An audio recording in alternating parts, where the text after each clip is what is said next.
It's 2022, and there's one question on everyone's mind. Is Mance Rayder actually Arthur Dayne? Now, while this might sound like a crackpipe theory, it is actually really popular on the internet, and the #1 response that I got to my Tower of Joy video where I attempted to explain how Ned Stark was able to kill the far superior Arthur Dayne in the Tower of Joy fight with the assistance of Howland Reed, as is described in the text.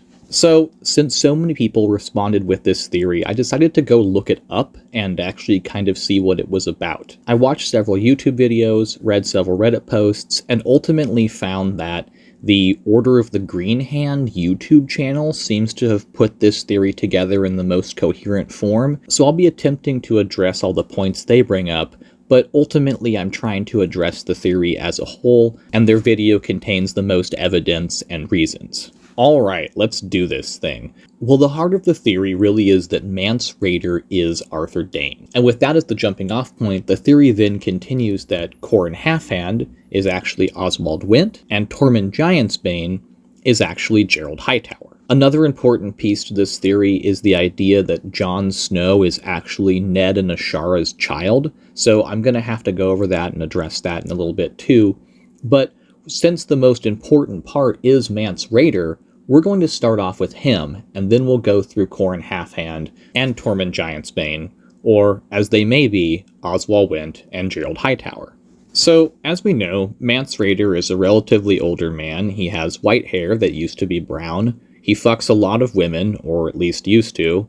He has a relatively detailed backstory that is explained by a few characters and then elaborated on slightly himself. Mance Rayder is also well known by rangers at Castle Black, and apparently has known many of them his whole life.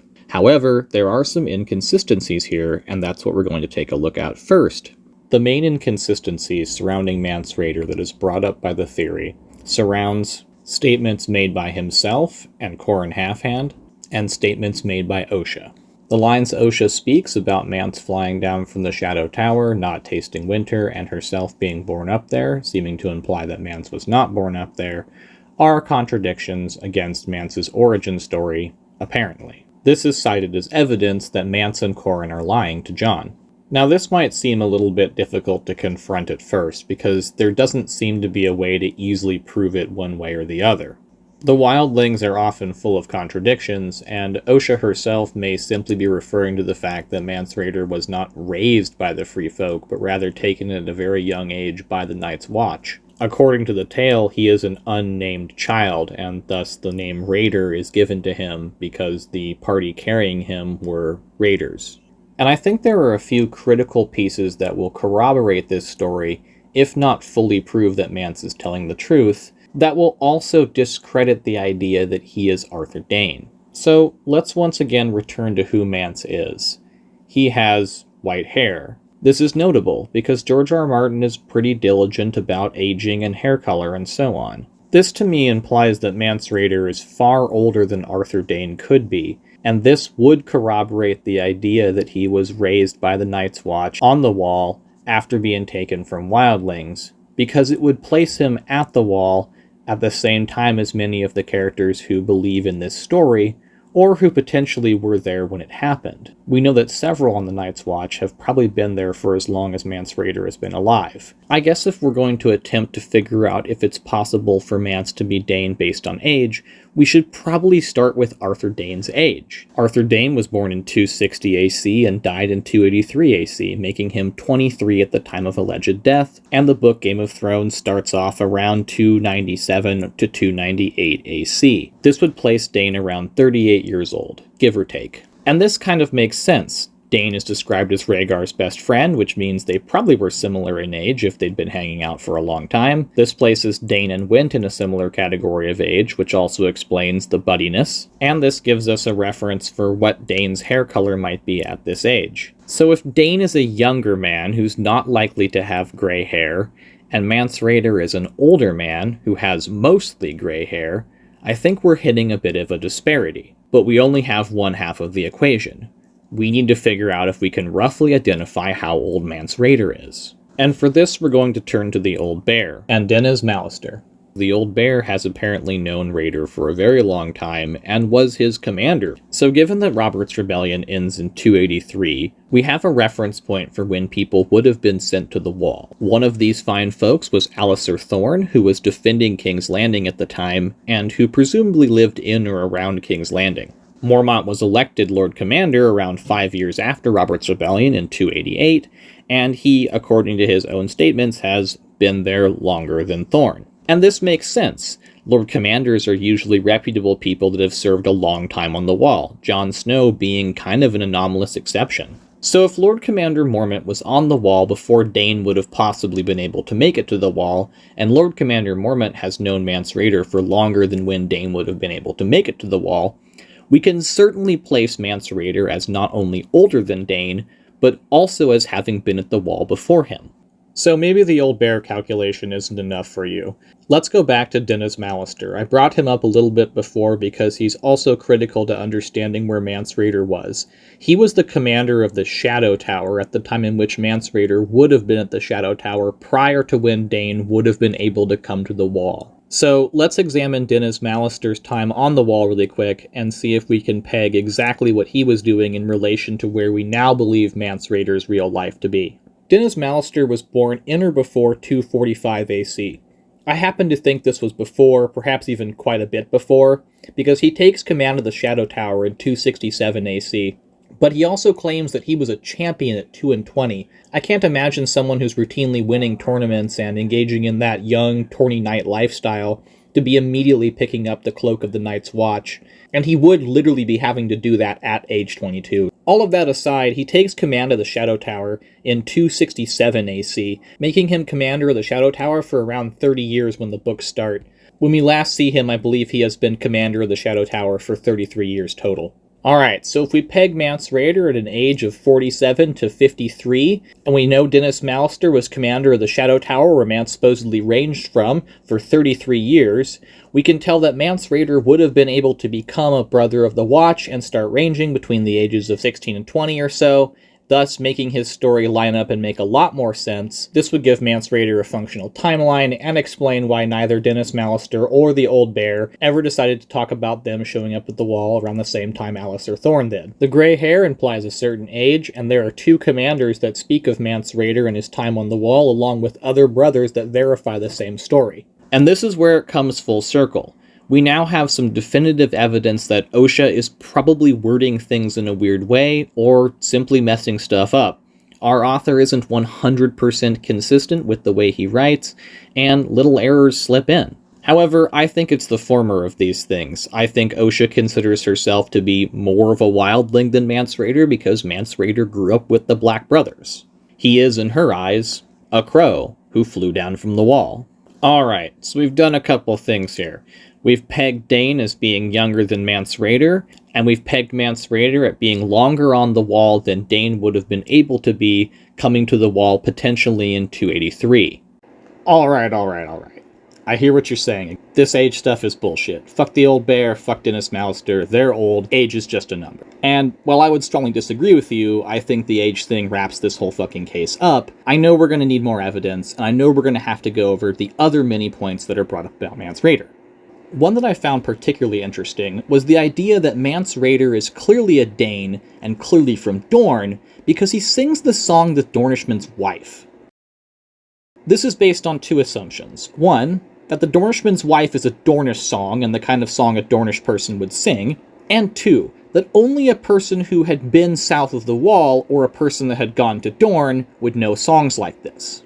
Now, on its face, this might seem like pretty interesting evidence. He sings a song about Dorne. Oh, he's never been to Dorne, how would he know the song? However, I think that's the one that falls apart the quickest. We know from our own personal experience at the Wall that we have a lot of people who sing there. It's not uncommon for people to like to sing or sing the songs they heard from home or grew up with. And we also know a character named Darian. Darian's a singer. Darian was known for singing, he was sent to the Night's Watch, and he would have brought a wide variety of songs with him. And from this we can easily surmise that, on the Wall, many different songs from all over Westeros are sung, and it would certainly not be uncommon for someone to enjoy and pick up playing music and to pick up songs from all over Westeros. So to me, it doesn't seem weird at all that Mance Rayder would know these songs. It would actually be kind of bizarre to me if Mance Rayder didn't know a lot of these songs. If Mance, for example, only knew Wildling songs, well, that would be a little odd. But what about the song itself? The Dornishman's Wife. This is a direct reference to Dorne. Clearly George R. R. Martin is slipping in something here. Well, that kind of makes me think that people who are asking that question or defending that statement never really heard the song The Dornishman's Wife. So I'll sing it to you briefly, and you can tell me if it's the kind of song the Dornish would be down with. The Dornishman's wife was as fair as the sun, and her kisses were warmer than spring. But the Dornishman's blade was made of black steel, and its kiss was a terrible thing. The Dornishman's wife would sing as she bathed in a voice that was sweet as a peach. But the Dornishman's blade had a song of its own, and a bite sharp and cold as a leech. As he lay on the ground with the darkness around and the taste of the blood on his tongue, his brothers knelt by him and prayed him a prayer, and he smiled and laughed as he sung, "Brothers, oh brothers, my days here are done, the Dornishman's taken my life. But what does it matter, for all men must die, and I've tasted the Dornishman's wife." So yeah, this is clearly not the song that Dornishman would be singing. I hardly imagine the average Dornishman singing about getting cucked. This is a song from north of Dorne. Apparently Marcher ballads are all very long, so I'm guessing this is from somewhere like in the Stormlands or the Greenlands. So yeah, if it's not unreasonable to assume someone like Mance would be singing, and if we can safely put the Dornishman's wife aside as a song that is not from Dorne, then I think we can knock this whole idea off the block. Now, another interesting one that seems to fit in a kind of similar mold to me is the idea that both the Kingsguard and Mance Rayder do not bend their knees easily. The wording used here by Qhorin Halfhand and Oswald Whent is even incredibly similar. I would pause after that and say, well, there's a lot of wording like that that's similar, and the Wildlings seem to have a code of not bending their knees that predates Mance Rayder by a great deal. Who's to say Mance Rayder didn't learn to not kneel from the Wildlings? This also is a strange thing because the Kingsguard do kneel. They kneel to their rulers and leaders, something the Wildlings don't do. So when the Kingsguard say their knee don't bend easily, they're only referring to bending their knee to a pretender to the throne. They're not referring to bending their knee to authority. The Wildlings do not kneel. And while we're on the topic of Kingsguard here, let's talk about the Kingsguard and vows. One of the points brought up in this theory is that the Kingsguard would be able to do certain actions if they were serving the realm by doing those actions. Essentially, they're drawing a parallel here between Qhorin Halfhand telling Jon that their honor means nothing as long as they're protecting the realm, thus giving Jon mental permission to have sex with a wildling or do whatever else he needs to do to protect the Watch, by maintaining his status as a mole. And even in this instance, Qhorin Halfhand doesn't explicitly tell Jon to go out and fuck hoes. He tells Jon to do what is needed. He tells Jon to do what is asked of him, not to just break his vows willy-nilly. Ultimately, he is still sworn to the realm, and that is why he's altering any of his vows. So if we're trying to draw a connection here to a potential Kingsguard in the place of Mance Rayder disregarding certain vows in order to maintain their ruse as king to one day protect Jon or win the wars or whatever, we have to consider how Mance Rayder is acting, and if that lines up to how a Kingsguard would be acting if they chose to break some vows in greater service of the realm. So let's slip back for a minute. Obviously, Qhorin Halfhand knows that Jon will have to break some vows. But again, he doesn't tell Jon to become some kind of wildling oathbreaker. He wants Jon for a very specific purpose, which ultimately is fulfilling the vows in the end. Now, as Kingsguard, you cannot fuck, you cannot father children, you cannot hold lands, and you could never forswear your allegiance to a certain ruler. So you would think a Kingsguard who has sworn solemnly to these vows and has lived by them their whole life, knowing they had to break one or two, might do it. But all of them? I mean, what's the argument for Mance Rayder fathering a kid? He doesn't have to do that, especially if he's supposed to guard some kind of magical Prince Jon future king beyond the wall. I mean, why would he have children? Children would not only hinder him and make his life more difficult, but they also wouldn't help in any way in fulfilling his roles or goal. And when it comes to sex, it's kind of the same thing. Yeah, sure, Arthur Dayne was from Dorne and Lewin Martell had a paramour, But if he's spending all this time being Mance Rayder, why is he also being a notorious player? If his whole thing is just to unite tribes and come together for a big master plan and to clash against the others, then what's he doing out there getting laid? Lastly, Mance Rayder does intend to carve out a kingdom. He will be, for better or worse, holding lands in one way or another. Something that, as a Kingsguard, he should have no interest in. If such an elaborate plan is being carried out by Mance Rayder and a slew of cohorts, in order to engage in a Targaryen restoration or final destruction of the others at the Wall or what have you, why aren't they all working together in greater coordination? It seems shocking to me that Mance Rayder, if working with Qhorin Halfhand, couldn't arrange for some way for Jon to come into their protection or capture unharmed, and without the death of Qhorin Halfhand. Qhorin dies without any real way of ensuring the wildlings will take Jon. Sure, he gives them a very good end card, his own death, but the Lord of Bones could have just chopped Jon's head off and called it a day.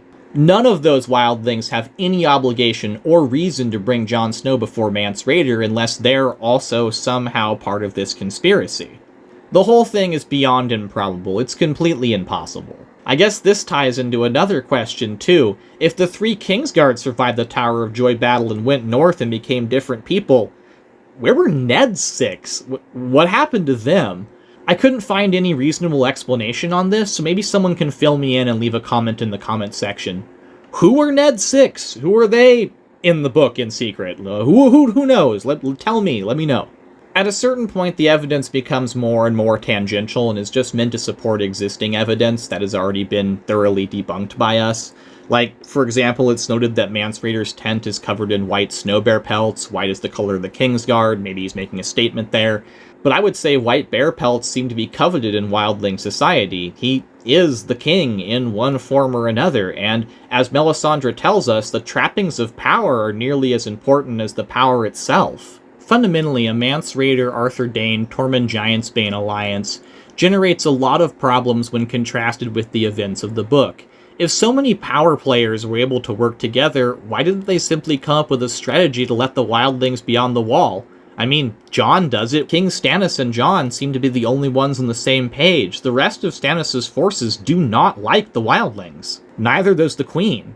Mance Rayder is clearly special, and there are a lot of interesting questions around him that I can't answer and that I think are worth looking into.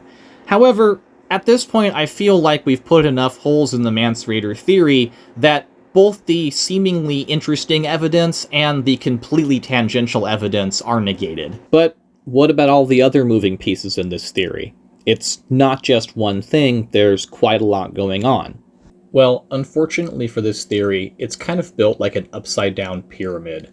The basic and most important element is Mance Rayder being Arthur Dayne, from which everything else is built off of. So once we've proven that Mance Rayder isn't Arthur Dayne, the entire theory does kind of come crumbling down like one giant upside-down pyramid. However, I doubt that that will be enough for the most hardened of skeptics, so I will continue on into the other parts of the theory in an attempt to show that it has too many weaknesses to consider credible. So I think the next step logically is to take a look at our other major players, and unfortunately we're going to have to tackle that and several other aspects of this theory in part 2. So thank you for watching, and I will see you next time as we dissect this theory further.